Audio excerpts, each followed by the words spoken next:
알기 쉬운 경제 완전 정복. 가장 가까이 있는 생활 경제 뉴스. 김은경의 생생경제. 왜? 코웨이 모든 침대는 상단이 분리될까? 침대는 몸에 닿는 부분부터 오염되잖아. 아하. 더러운 상단을 분리해 언제든 새 터퍼로, 그리고 전문가의 관리까지. 위생까지 책임져야 진짜 침대다. 코웨이 매트리스 케어 렌탈 1588-5200. 알면 대박, 모르면 쪽박. 금융상품 백서.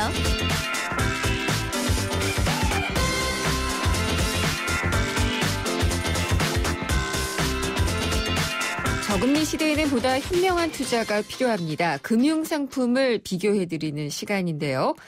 금융상품 백서 시간입니다. 요즘 시중은행의 대출금을 중도 상환할 때 수수료 좀 이게 내리지 않고 있는데요. 이걸로 수익을 올리려고 한다라는 지적이 많이 있습니다. 일부 은행에서는 그래서 중도 상환 수수료를 낮추기 시작했는데 어제 정부가 내년부터는 청약 철회권을 도입하겠다라고 발표를 했습니다. 이게 어떤 내용인지 자세히 알아보도록 하겠습니다. 신한은행 중동지점의 서춘수 지점장이 전화 연결돼 있습니다. 안녕하십니까? 예, 안녕하십니까? 예, 대출금 중도 상환 수수료요. 이 고객분들께서 많이 물어보시고 항의도 하시죠? 예, 그렇습니다. 아무래도 부담이 될 수밖에 없으니까요. 은행 창구에 오셔서 불만을 표시하는 고객분들이 계실 수밖에 없습니다. 예, 중도 상환 수수료 물리는 기준은 어떻게 되나요? 담보대출이랑 신용대출이랑 좀 다른가요? 예, 다 해당이 되고요. 주택을 담보로 대출받으신 분들의 경우에는 대출 받은 날로부터 3년이 지났다면 중도상환 수수료가 면제됩니다. 네. 따라서 3년 이내에 상환하게 되면 중도상환 수수료를 물어야 되는 것이고요.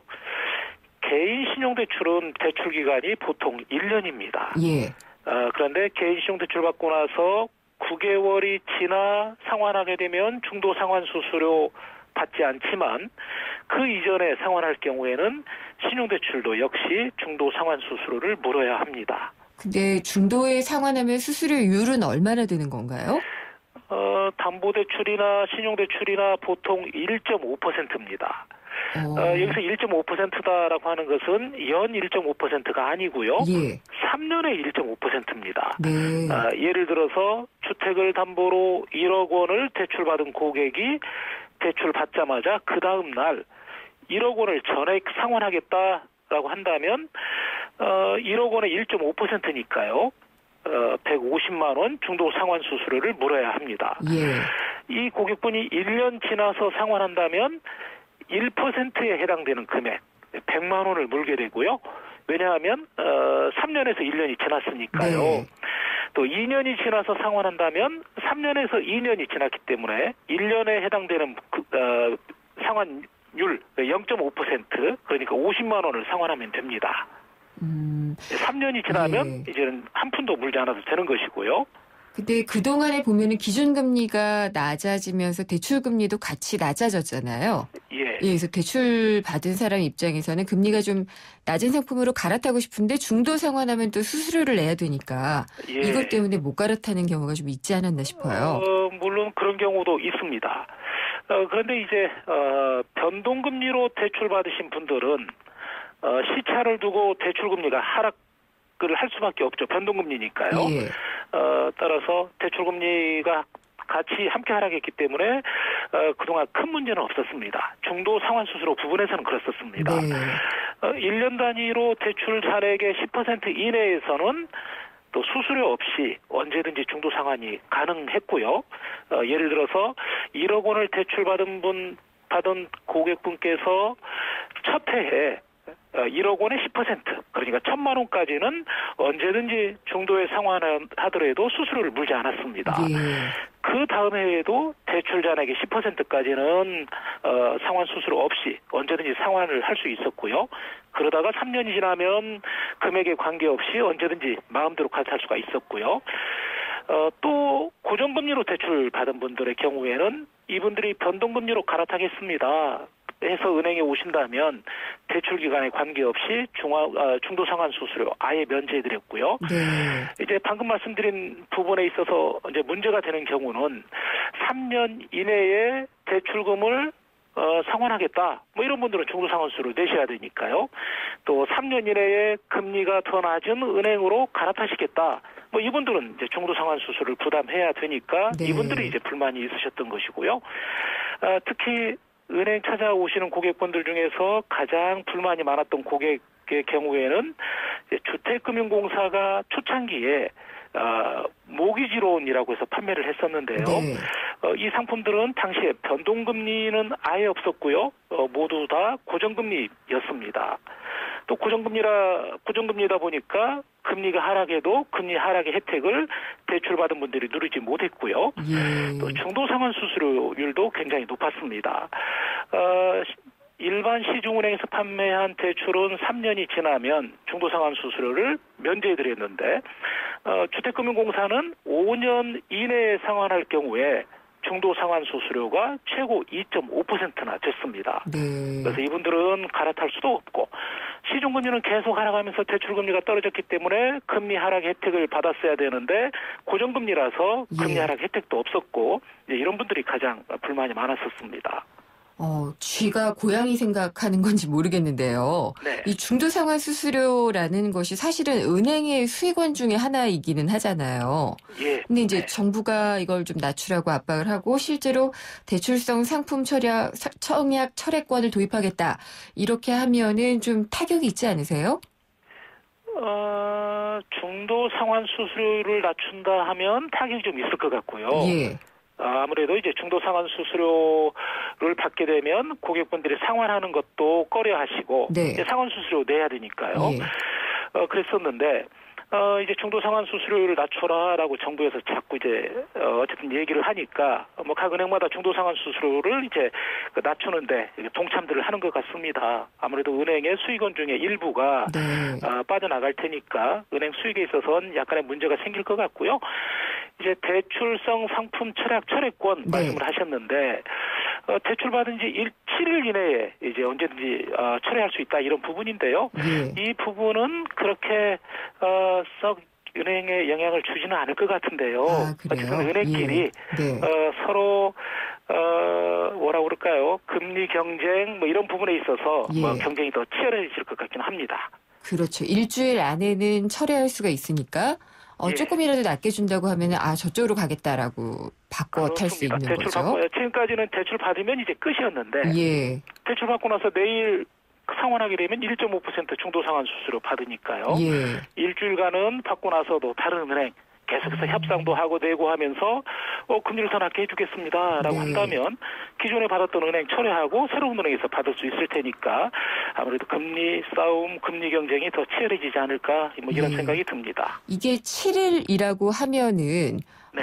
그냥 일주일인가요? 아니면은 은행이 문을 여는 일주일인가요? 예, 영업일수 기준으로 영업일수. 7일이 될 것 같습니다. 그렇군요. 네. 그리고 이 대상이 되는 게 순수 개인 대출만 대상이 된다고 했는데 이건 어떤 게 여기에 포함이 되나요? 그렇습니다. 예, 주택담보대출이라든지 개인 신용대출을 말하는 것이고요. 네. 법인대출이나 개인 사업자 대출 또 리스 상품은 추이를 보아가면서 정부가 도입할 것이다 이렇게 얘기를 했습니다. 네. 이제 금액도 제한을 받습니다. 신용대출은 최대 4천만 원 이내여야 하고요. 또 뭐 4천만 원을 한 이유는 지난해 가계 평균 금융 부채 규모가 4,065만 원이었다 뭐 이런 얘기고요. 네. 또 신용대출을 받을 경우에 인지세를 냅니다. 일종의 세금인데 이것도 4천만 원 이내는 인지세가 면제됩니다. 네. 그래서 4천만 원까지 철회권을 부여하는 것 같고요. 담보대출은 2억 원까지만 철회 대상에 포함이 될 예정입니다. 네. 이게 7일 안에만 대출성 상품에 대해서 청약 철회를 하면 되는 거죠? 그렇습니다. 영업일수 기준으로 7일이 될 것 예. 같고요. 대출계약서를 발급받은 날이나 대출금을 수령한 날 중에서 늦은 날을 기준으로 7일 이내 철회가 가능합니다. 서면, 전화, 컴퓨터 통신 수단으로 통보를 하면 되겠고요. 참고로 우리가 보험을 가입하고 보험 잘못 가입했는데 이럴 경우에도 철회가 최장 30일까지 가능합니다. 네. 할부로 물건을 샀을 경우에는 7일, 또 방문 판매인 경우에는 14일 이내 철회가 가능하고요. 당연히 중도상환 수수료 내지 않습니다. 대출 철회할 때 금융회사라든지 신용정보 집중기관 또 CB, 크레딧 뷰로, 신용정보회사를 말하는데 네. 대출 받으면 이런 정보회사에 대출 정보가 나가게 돼 있는데요. 중도에 철회하게 되면 이런 대출 정보도 즉시 삭제되기 때문에 신용 등급 하락이라든가 이런 불이익은 없습니다. 그렇지만 대출 철회권을 행사하게 되면 당연히 대출 원금 갚으셔야 되고요. 네. 또 하루 이틀이라든가 이렇게 짧게라도 사용했던 대출 이자 내셔야 되고, 대출에 따라 부대 비용, 은행이 부담한 비용도 있는데 이런 부분들을 반환해야 됩니다. 만만치 않습니다. 예. 보통 2억 원까지 담보대출은 철회가 가능하다라고 제가 말씀을 드렸는데요. 이런 부대 비용이 약 150만 원입니다. 이 150만 원 이제 어떻게 보면 생돈 이 나가게 되는 것이고요. 철회하고 나서 원리금을 상환하고 부대 비용 상환을 해야 되는데, 혹 원리금 상환을 않거나 수수료를 반환하지 않으면 채무 불이행자로 등록이 될 예정입니다. 알겠습니다. 잘 들었습니다. 감사합니다. 네, 감사합니다. 신한은행 중동지점의 서춘수 지점장이었습니다. 거울아, 이 세상에서 누가 전화를 제일 잘 받니? 호로록 2588 이국주! 어머, 내가? 하긴 대리운전 상담원 하면서 훈련 좀 했지. 고객님들이 개그도 잘한다고 칭찬도 해주셨어. 너 잘났다, 너 잘났어. 2588 꽃보다 국주 2588. SK텔레콤이 이제 이상하기로 했어요. 새로운 건 처음엔 다 이상해 보이잖아요. 그때까지 없던 거니까. SK텔레콤도 지금까지 없던 새로운 세상을 만들겠다. 그 말이죠. 이상한 생각이 세상을 바꾼다. 이상하자. SK텔레콤.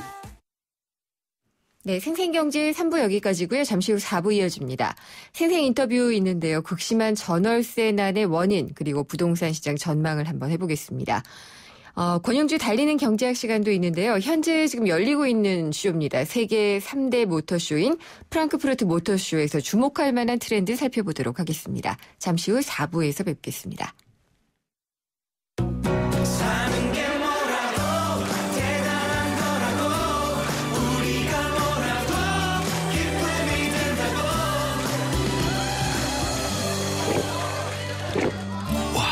왜 이렇게 잘 넘어가? 우리가 모였으니까! 하이트! 사는 게 뭐라고 대단한 거라고 우리가 뭐라고 기쁨이 든다고. 와, 왜 이렇게 잘 넘어가? 우리가 모였으니까! 하이트! 어려운 경제학은 가라. 귀에 쏙쏙 들어오는 김인경의 생생경제.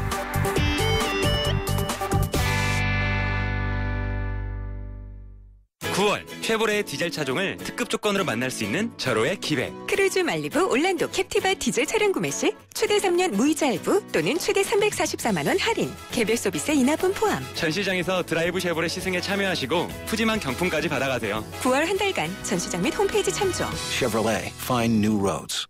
색가루가 흰옷이요? 시간이 걸려도 따로 빨아야죠. 그 생각을 깨끗하게 세탁합니다. 위에는 트롬, 아래는 통돌이. 하나의 바디, 두 개의 세탁기니까. 이제 트윈워시로 공간도 시간도 절약하세요. LG 트롬 트윈워시. 여잔 아무 온수매트에나 놓는 거 아니야. 아니 그럼 어디 놓아요? 어디긴 온수매트니까 보일러 기술을 봐야지. 국가대표 보일러가 만든 또 하나의 보일러. 경동나비엔 온수매트. 국가대표 보일러? 경동나비엔. 인생만큼 소중한 당신의 자산. 공부하지 않는 PB가 제대로 관리할 수 있을까요? 8개월 합숙 교육으로 신입부터 진짜 PB로 키우는 대우증권 PB사관학교. 진짜를 키운다. KDB 대우증권.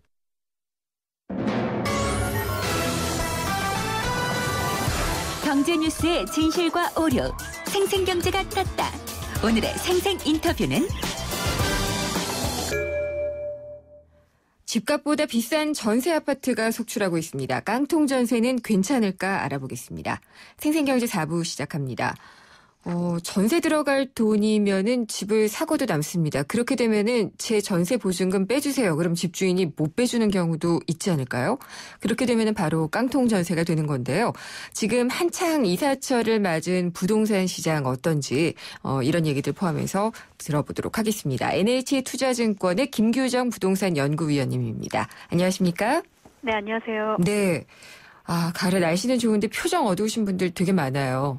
네. 요즘 전세값이 너무 많이 오르고 있어서요. 그러니까 지금 집값보다 비싼 곳이 속출하고 있다라고 하는데 이게 어떤 분 말씀으로는 약간 뭐 통계적인 오류가 있을 수도 있다라고 하는데 진짜 많이 나오고 있는 건가요? 네, 실제로 동일 규모의 아파트의 매매 거래 사례와 전세 거래 사례를 비교했을 때 서울 수도권의 경우 10% 이상이 이미 전세가 역전된 케이스다라는 통계도 최근 한 조사 업체에서 발표가 됐습니다. 그래서 집값보다 전세가 더 비싼 케이스들이 나오고는 있는데 물론 방금 지적하신 것처럼 일반화하기는 다소 어려운 케이스들도 있습니다. 층이 좀 다르다거나 아니면 살 수는 있지만 구매까지는 좀 꺼려지는 낡은 단지라던가 이런 특질을 좀 가진 경우가 있어서 이거를 너무 과대하게 해석하실 필요는 또 없기는 한데 다만 눈여겨보는 점은 서울 수도권에서는 그동안 상대적으로 절대적인 집값 수준이 좀 높다 보니까 역전 사례가 지방에서 나올 때도 나오지 않았었는데 이제 서울 쪽에서도 주요 도시에서도 이제 발생하고 있다라는 거고 특히 저소득층이 주로 전세 계약하시는 빌라나 다세대 같은 좀 저렴한 주택 쪽에서도 역전 케이스들이 더 많이 나오고 있다라는 겁니다. 실제로 시장에서는 중개하시는 분들 말씀으로는 적정한 전세 시세가 요즘 없다라고 할 정도로 그냥 부르는 전세가 값이다. 전세 계약 물건만 나오면 얼마라고 해도 줄 서서 계약할 정도라고까지 이제 현장 분위기를 설명을 하시니까 그만큼 전세 찾기가 어렵다는 얘기가 되겠습니다. 그러니까 두 가지 걱정이 일단 되는데요. 일단 이렇게 전세값이 높으면은 안정적인 주거를 할 수 없다는 그런 걱정이 하나가 있고요. 두 번째는 이제 너무 높아서 나는 이거 감당할 수가 없다 해서 집을 빼고 다른 곳으로 가려고 하는데 집주인이 이 보증금을 못 돌려주는 경우가 분명히 생길 것 같아요. 이런 깡통 전세 우려는 좀 커지겠죠? 그렇다고 봐야 할 것 같습니다. 지금 이런 특수한 사례가 아니더라도 지역별로 평균적인 전세 비중, 집값에 비해서 전세 가격의 비율이 거의 80%, 90%까지 이제 높아진 케이스들이 워낙 많아지고 있기 때문에 그럴 경우에 그 정도 가격을 감내하고 들어오는 후속 세입자가 없다거나 아니면 집값이 조금만 떨어지게 된다라고 해도 전세 보증금을 다 안전하게 돌려받기가 좀 어려운 상황일 거고요. 혹시 집주인에게 선순위의 근저당 대출 같은 게 있다. 그래서 경매로 넘어갈 경우에는 보통 순위에 따라서 그것을 제하고 전세 보증금을 돌려받게 되시니까 전체는 아니더라도 상당 부분의 보증금을 돌려받지 못하시게 되는 경우들이 발생할 수가 있습니다. 그래서 전세금 반환 보증보험을 돈을 내고서라도 들거나 아니면 전세금이 너무 높이면 걱정이 되니까 어쩔 수 없이 전세금을 좀 낮추는 대신 월세로 내도록 반전세로 계약하시는 경우들이 늘어나고 있습니다. 그렇군요. 이게 그러면은 전체적으로 우리나라 부동산 시장, 임대 시장의 전세의 월세화라는 추세 속에서는 맞게 가는 건가요? 아니면은 좀 부작용이 많이 일어나고 있는 건가요? 일단은 두 가지가 동시에 상당히 심각하고 빠르게 일어나고 있는데요.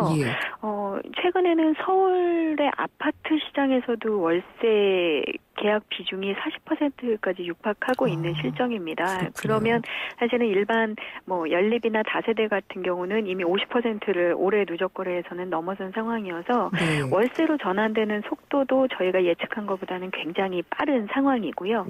동시에 전세를 찾는 분들은 또 여전히 시장에 상당수 남아 있어서 전세금이 거의 집값에 육박하는 수준으로 계속해서 오르고 있는 상황이라는 거. 문제는 이제 이런 것들을 저희가 단기간 어떻게 뭐 정책이나 제도적으로 제어하거나 해결할 뭐 묘수 같은 것이 사실상 네. 없다는 것이죠. 예. 그렇군요. 그래서 이제 아까도 말씀하셨지만 전세금 반환 보증보험 같은 것을 정말 보험으로 들어놓는 경우가 있는데 이 경우에도 그러면은 대출이 있거나 그렇다면은 보증금은 전액 돌려받지는 못하는 건가요? 일단 이 반환보증보험 자체가 예. 보증 한도라던가 보증 조건이 좀 까다롭기 때문에 전세금이 월등히 높으실 경우에는 이제 신청할 수 있는 보증 액수 자체도 조절이 제한이 네. 되실 거고요. 예. 만약에 전세값이 집값 수준만큼 간다라고 하면 사실상 이 제도, 이 보증 보험 상품의 가입 자체가 좀 어려우실 것 같습니다. 네. 뭐 잠깐 설명을 드리면 이 보증 한도 자체가 집값의 한 90% 이내 또 네. 뭐 연립이나 단독 같은 경우는 한 75에서 80%까지로 이렇게 제한이 되고 거기다 대출까지 포함해서 그 이하여야 되기 때문에 네. 혹여 집주인이 대출이 있다거나 아니면 전세금이 너무 높으면 아예 이 상품에 가입을 받아주지 않습니다. 그래서 이 상품을 전액을 다 전세금으로 보증보험을 가입하시기도 불가능하실 수 네. 있고요. 만약 그 금액 안에서 예. 가입하실 수 있다라고 하면 전액 돌려받으시는 건 맞는데 네. 아마 그 금액 자체 전체 금액을 다 보증보험으로 예. 설정하시기가 어려울 걸로 판단이 그렇군요. 됩니다. 그러니까 어쨌든 이거는 내가 드는 만큼만 들 수 있는 만큼만 보증금을 돌려받을 수 있는 보험이군요. 그렇죠.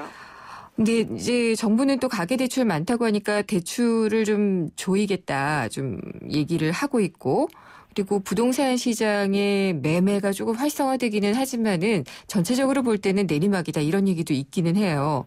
그러면 더 많이 집을 안 살려는 사람들이 많아지면 전월세 난은 더 심각해지는 거 아닌가요? 그렇게 보셔야 될 것 같습니다. 일단 네. 올해 상반기 정도만 해도 워낙 당장 대출이자 싸고 전세도 네. 없고 하니까 집을 좀 장만해야겠다라는 30대, 40대 무주택자들의 상담이 좀 많이 있었거든요. 근데 9월 현재는 그런 구매 심리나 내 집 마련 심리가 다소 소로드는 것 같습니다. 일단 지적하신 것처럼 뭐 주택담보대출 요건을 내년부터 강화하겠다라는 발표가 된 상태이기 때문에 내년에 수요가 어쨌든 좀 위축되면 집값이 정체되거나 좀 조정될 수도 있다라는 생각을 하고 계시고 또 금리 인상도 예고된 상태이기 때문에 좀 올해 연말 또 내년까지는 시장에 약간 이런 미묘한 변화를 보고 결정하자라고 해서 한 번만 더 전세에 머물자 해서 2년 재계약을 하시는 분들도 늘고 있어서 그러다 보면 당연히 전세가 현재도 이제 물건이 수요보다는 부족한데 계속해서 전세난이 지속될 수 있고 맨 처음에 지적하신 이런 역전세 케이스 같은 불안한 계약들도 점점 늘어날 수 있게 되겠죠. 걱정이네요. 근데 더 걱정은 지금 내 집 없는 사람들 상반기까지만 해도 그러면 대출이 좀 많이 규제가 완화되고 했으니까 집을 사라는 얘기도 많이 했었거든요. 지금은 선뜻 내 집 사라고 권하지는 못하시겠네요. 근데 이제 뭐 단기적인 가격의 변동이나 아니면은 이제 뭐 이런 부분보다는 장기적인 우리 가족의 주거 계획을 바탕으로 좀 판단을 하셔야 되는 상황이 아닌가 싶습니다. 집값뿐만이 아니라 전세나 월세로 매달 지출되는 주거비 부담도 만만치 않게 계속 늘어나고 있고요. 일단 2년 단위로 전세집을 찾아서 이사하시면서 옮겨 다니는 주거 불안정이 굉장히 좀 불편하신 부분이 많기 때문에 적절한 소득 증가 예측이나 대출 여력 안에서 해결이 가능하시다면 무주택자의 내 집 마련은 고민은 계속 해보셔야 될 것 같고요. 또 집값이 만약에 떨어지게 되면 그때도 이제 사실은 하락기에는 오히려 구매 결정을 또 못 하시게 되거든요. 그래서 지금 같은 시기에 좀 고민해 보셔야 될 것 같습니다. 잘 들었습니다. 감사합니다. 감사합니다. NH투자증권의 김규정 부동산 연구위원이었습니다.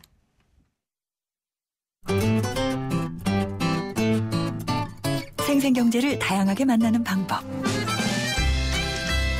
YTN 라디오 앱 예스와 웹사이트 김윤경의 생생경제 또는 트위터 YTN_이코노미로 실시간 듣기와 다시 듣기를 하실 수 있고 방송 내용에 대한 문의와 의견을 주실 수 있습니다.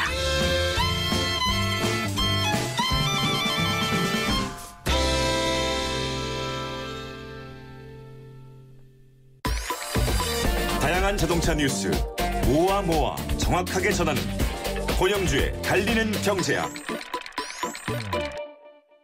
네, 권영주의 달리는 경제학이고요. 오토타임즈의 권영주 기자 나오셨습니다. 안녕하십니까? 네, 안녕하세요. 네.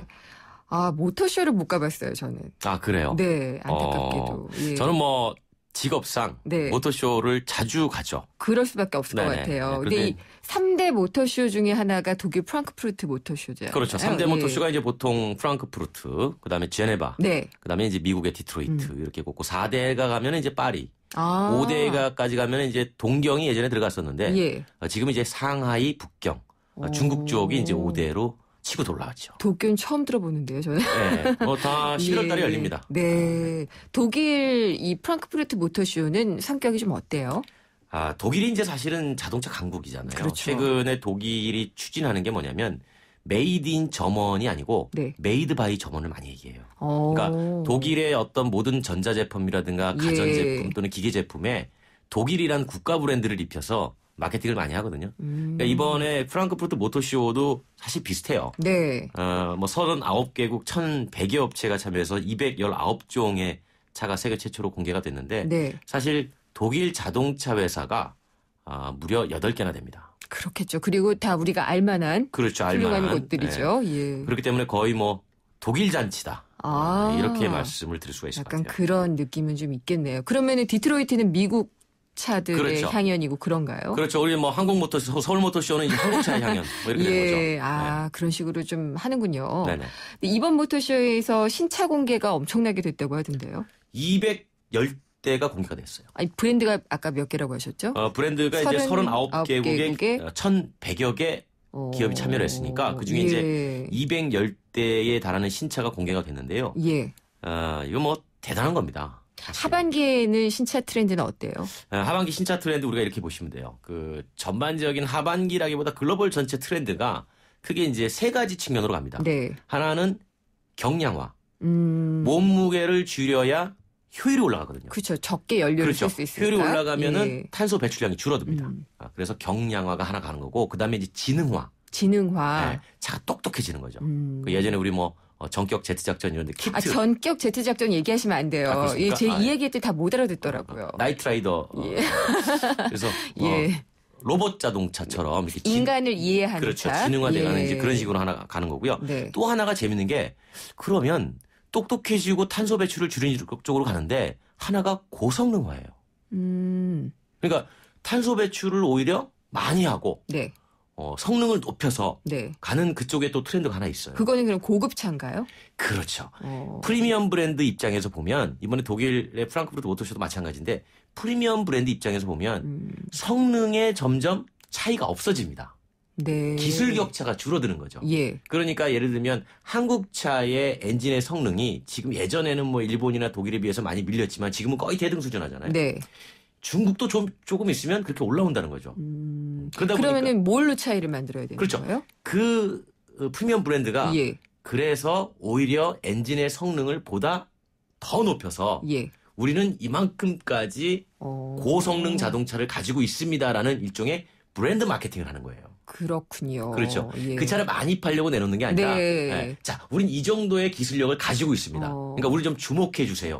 그런 측면에서 고성능 자동차를 또 내놓는 거죠. 그걸로 이제 일단 브랜드 홍보를 하고 중형이나 소형 차들을 많이 팔고 판매는 그 아래급 일반 대중적인 이제 그런 주력 모델들을 판매하는 거죠. 경량화, 지능화 그리고 고급화, 고성능화 이렇게 얘기하고 있군요. 그러면은 이게 고성능이라고 하면은 엔진 기술이야 이제 거의 다 개발된 거 아닌가요? 그 말고 여러 가지 다른 기술들, 특히 이제 정보 기술의 접합이 굉장히 궁금하거든요. 그게 이제 우리가 앞서 말씀드린 것 중에 이제 지능화랑 상당히 밀접하죠. 그게 말이죠 커넥티드 연결성인데.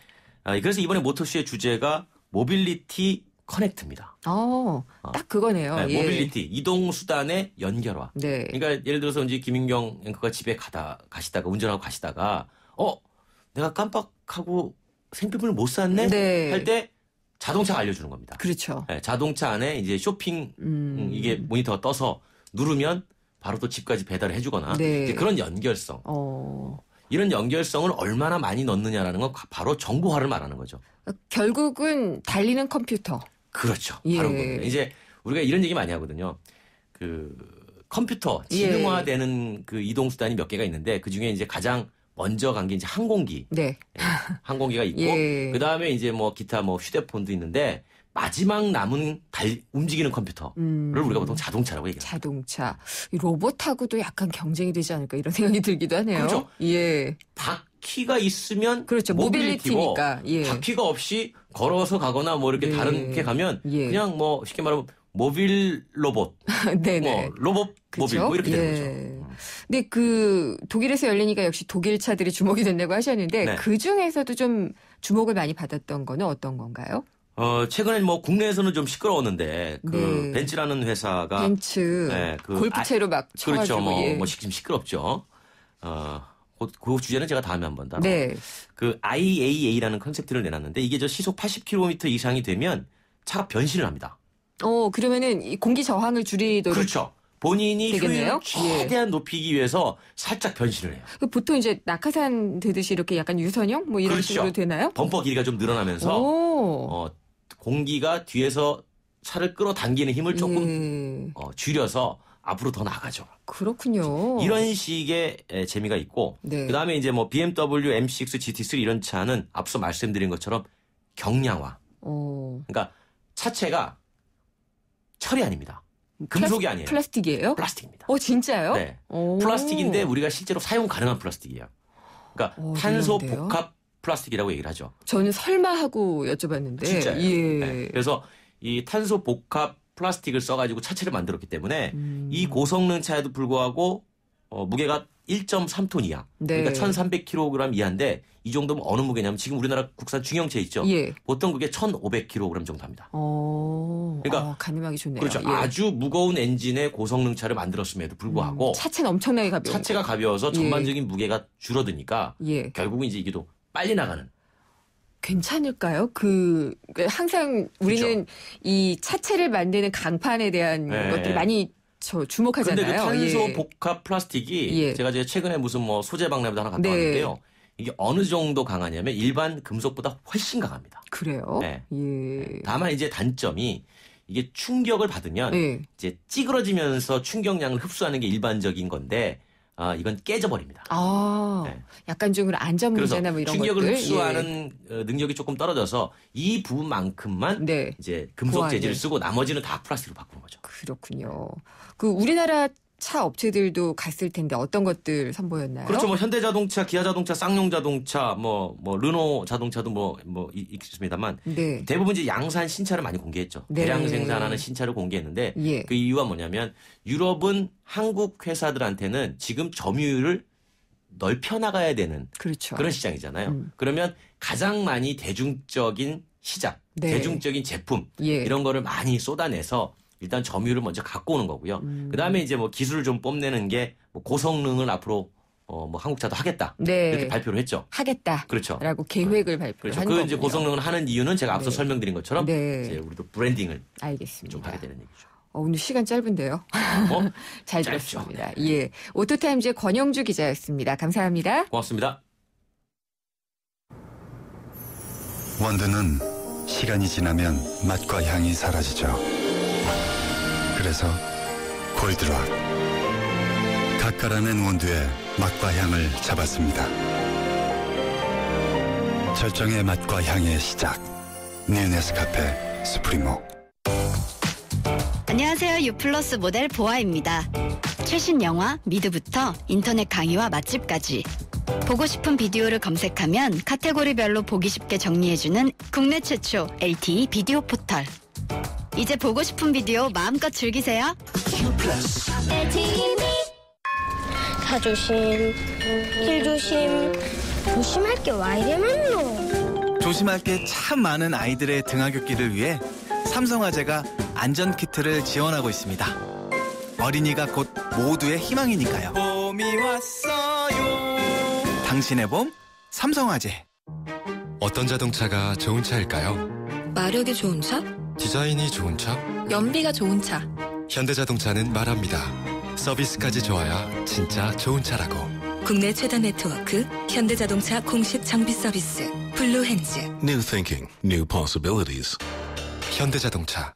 안녕하세요. 고소영입니다. 나이 들면 칙칙함, 주름, 탄력 다 신경 쓰이잖아요. 슈퍼바이탈 크림이 꽉 잡아주니까 피부가 확 살아요. 탱탱하고 환한 피부 여러분도 경험해보세요. 아이오페 슈퍼바이탈 크림. 김은경의 생생경제 4부 포스코와 함께했습니다. 오늘 선물 받으실 청취자분은 3352님 외 한 분입니다. 연락드리도록 하겠고요. 다음 시간에 찾아뵙겠습니다. 김은경이었습니다.